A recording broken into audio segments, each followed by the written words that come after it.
નમસ્કાર દર્શક મિત્રો, હું છું જિગ્નેશ મહેતા. રેમી ન્યૂઝના ડિજિટલ વેબમાં આપનું સ્વાગત છે. જોઈએ આજના મુખ્ય સમાચાર.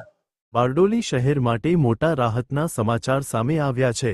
બારડોલી અને અસ્તાનને જોડતો શહેરનો રેલવે ઓવરબ્રિજ હવે સંપૂર્ણ રીતે તૈયાર થઈ ગયો છે.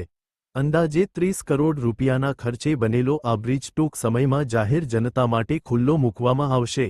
તાજેતરમાં તંત્ર દ્વારા બ્રિજની સ્થળ મુલાકાત લઈ નિરીક્ષણ કરવામાં આવ્યું હતું. બારડોલી અને અસ્તાનને જોડતો મહત્વનો રેલવે ઓવરબ્રિજ હવે આખરે તૈયાર થઈ ગયો છે.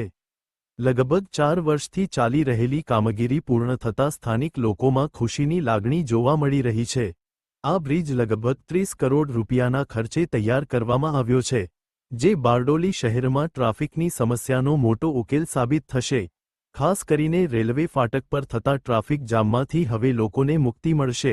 તારીખ 27 માર્ચે આ બ્રિજ જાહેર જનતા માટે ખુલ્લો મુકાય તેવી શક્યતા વ્યક્ત કરવામાં આવી રહી છે.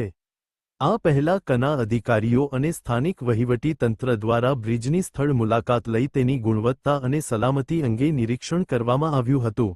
બ્રિજ શરૂ થતાં જ બારડોલી શહેરમાં વાહન વ્યવહાર વધુ સરળ બનશે અને લોકોનો કિંમતી સમય પણ બચશે.